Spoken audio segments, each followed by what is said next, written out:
Hello, welcome back to the Icking Forge. There were things I wanted to discuss, but you know, simply sitting talking on a video is boring. So I figured we'll just hang out, do some hand sanding, and I'll talk while we do some hand sanding. I'm going to be working on Eltari today. Yes, I'm still working on it, and we'll discuss all of that. So anyway, I forgot to eat breakfast, so I'm eating as I go. Let's get into it. Alright, so Eltari. It's been going on for years. It's been going on for years too long. I'm currently not even in contact with the cosplayer that this is supposed to be for, and I hope that maybe she'll see the video, and I hope that we can rekindle a conversation. I'm looking at it and the pattern's peeking out on it, and I like it. But this has gone on too long, and I owe some serious apologies about this, about the Warhammer, about some other things that are going on also. But one of the issues that I have is that I have a great idea. Alright, great, wonderful. Start on it. And no sooner do I start on it than I get another great idea. So I lay aside the first great idea, I start on the second great idea. And then it happens again, and again, and again, and again, and again. And I have a pile of great ideas sitting on my shelf inside, waiting for me to get back to them. And some of those great ideas are commissions. And that's wrong. Let's just put it point blank. That's wrong. Before you say, well, Eric, you're not forgiving yourself very much and all that. Okay, yes, okay, right? But I also want to accept responsibility for my actions. One thing I always strove to teach my children when they were growing up was that you have freedom of choice, but not freedom of consequence, and that you accept responsibility for your actions and your choices. So that's what I'm trying to do. But so speaking more about Eltari here, I have a scratch right there. I have sanded the other side of this blade to 1500 grit. This one right now, it's not written on here. It's written on here. We'll look at it. This piece is at 400. So I've got a long way to go. So yeah, that's where we are on Eltari. The Warhammer, I'm actually shooting video for it. Have been shooting video for it when I was working on it.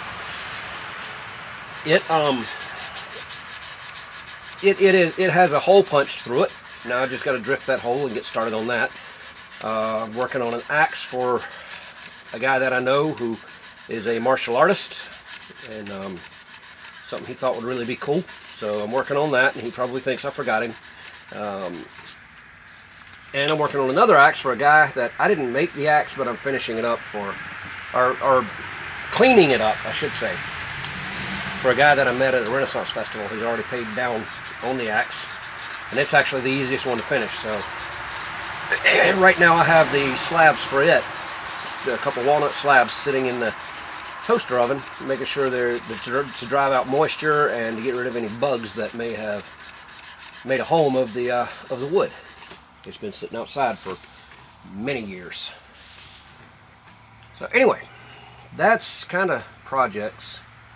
Also, state of the channel. I'm thinking of bringing back Workshop Wednesdays, which things like this could go on Workshop Wednesday. You will remember I was working on the sacks, the pattern welded sacks. I picked it up the other day, and I have the lower guard and the pommel cap, but I can't find the upper guard. So I'm looking for that, and there were a couple of problems with that upper guard anyway. So I may even remake it. Would you like to see that on Workshop Wednesday? Would you like to see it return to Workshop Wednesdays? Let me know if you would, down in the comments. My goal to get monetized. You know what? I've kind of given up on that. And I don't mean that in a bad way. Monetization, when I first got onto YouTube, I've actually been on YouTube for about 12 years. And monetization back then could have led to actually becoming rich. There were preteen kids getting rich off of content on YouTube. Now it's There's a flaw in the blade right there. But now it's it's a lot harder. It's frustrating and all of that wonderful stuff, you know. But why am I doing this? Am I doing this to get rich? Well, that ain't gonna happen. Am I doing this to entertain you? Yeah. Am I doing it because I enjoy it? Yeah. So I want to reach 500 subscribers, which won't monetize you. But again, like we've discussed, videos have to be put out in order to reach more subscribers.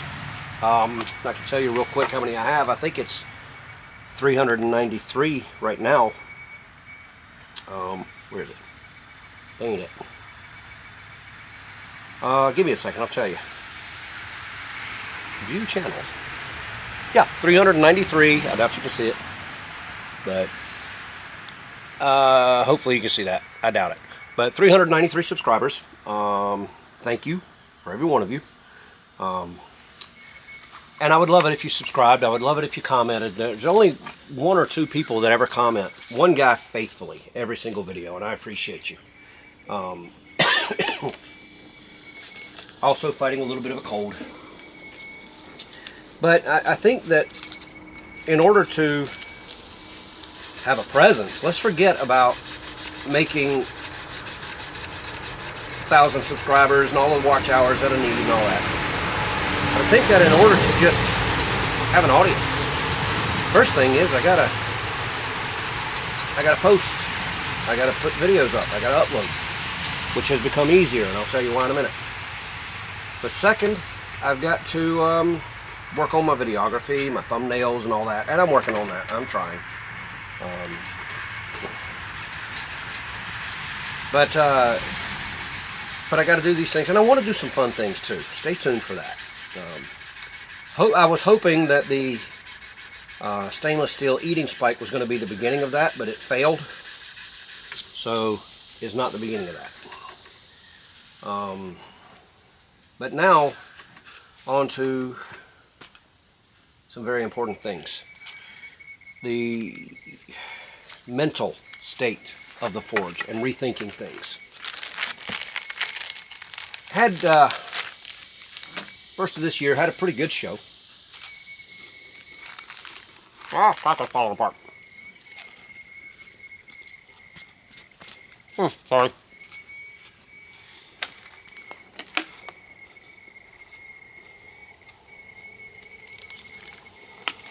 As I was saying, before I had a food malfunction, beginning of this year, had a really good show. It was more profitable than most of my shows, but not as profitable as I thought it would be. Already signed up for it for next year, though.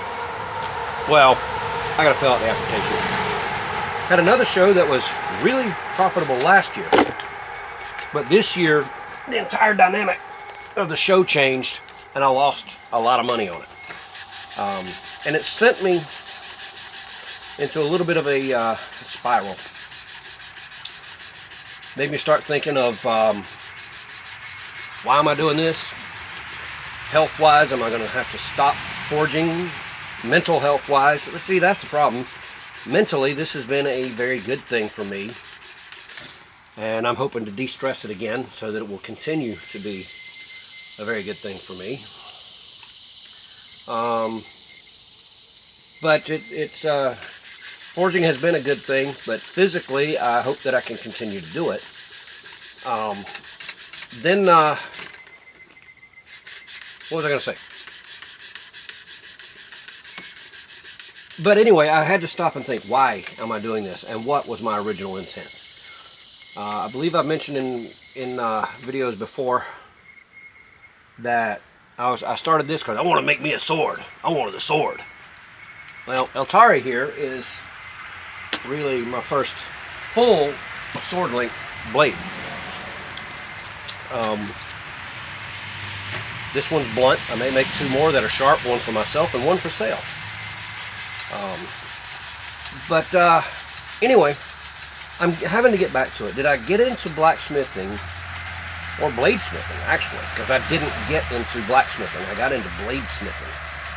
So did I do that to learn to be a general blacksmith, or did I do that to learn to be a bladesmith? Did I get on YouTube to put out blacksmithing content or bladesmithing content? Can I do both? Well, I did it for the bladesmithing. Can I do both? Yeah, probably so. But I would rather focus more on blades. Because, well, I'm still torn on it. How about a little bit of your commentary down in the comments section? Let me know what you think. Should I return to my roots and strictly do bladesmithing stuff, or do blacksmithing? There are advantages to blacksmith work, being that I learn and can become a better bladesmith, and that's good. Also, a lot of your blacksmithing stuff tends to sell quicker at tables because you're not having to charge $200, $300, $400 for it necessarily, depending on the project. Little trinkets, sell $50, $75, stuff like that. So I cannot completely omit blacksmithing. I guess I'm answering my question myself.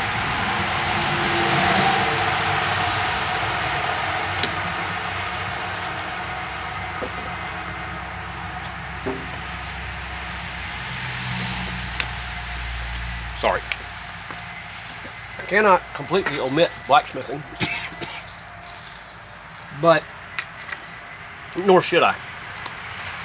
But I want to return more to my roots, back to bladesmithing, axe making, things like this, and I'm still trying to learn to drift axe eyes.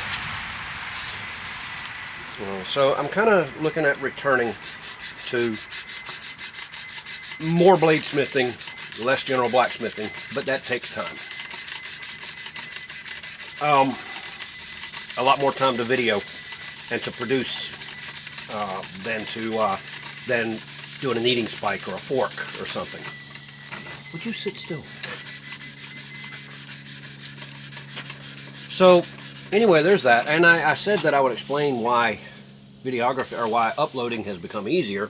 We've had one internet provider for years now that made it where I was able to upload to YouTube, which was good, but it took hours, literally hours, to upload a video. I would start it at night before I went to bed, which would shut down internet for anybody else that was in the house. So I did it at night, and when I got up in the morning, sometimes it was still uploading. That company has made a bunch of missteps. They merged with another company, which generally never ends well. There's still a scratch right there. It generally never ends well. And then they mess up on their billing. Before you say I'm not paying my bills, we paid our bills. Thank you. Our bills were paid. Our phone bill was paid. Internet bill was paid. We didn't really have a house phone. But our bills were paid.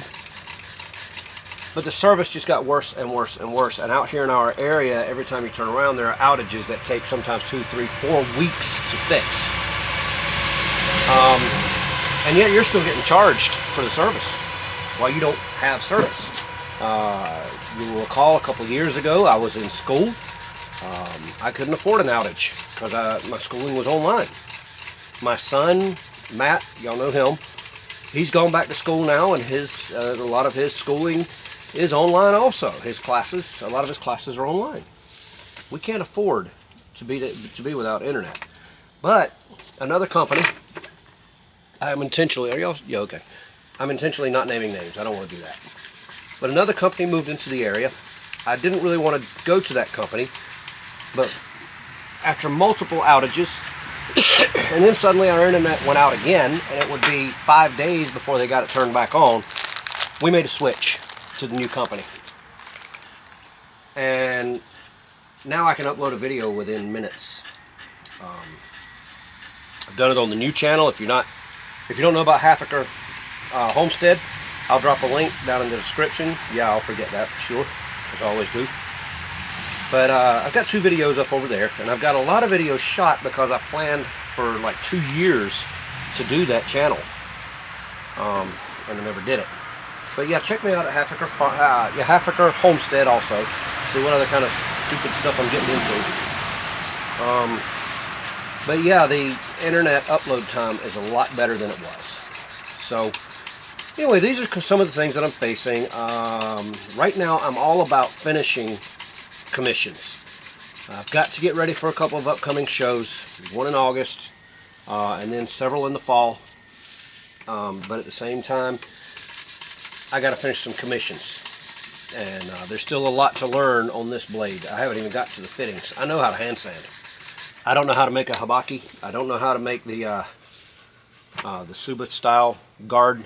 Suba, I think I said. Anyway, my Japanese terminology is a little off maybe. But the guard. I got to make a sheath for this thing, scabbard. I would like to make a presentation box for it. All kinds of stuff.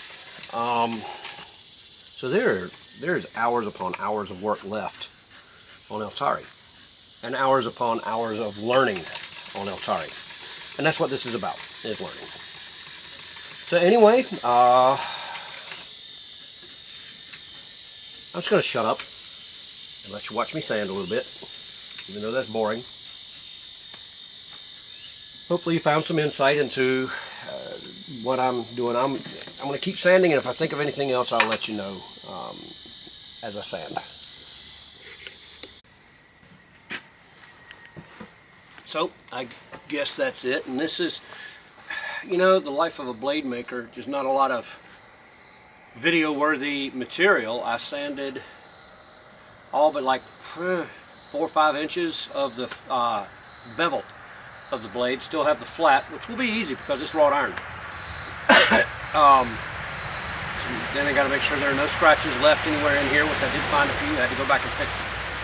But anyway, that's kind of what I got for you today. Not the greatest, most exciting video with swinging hammers and fire and sparks and me making major goofs up, make a major goof up here, and I end up bleeding. It won't be a good thing with the tip of this blade.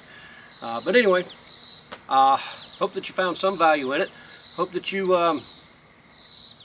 gained some insight into what's been going on here. And I'm hoping to get back with you and become more regular about this. And we thank you for coming along. We'll catch you next time.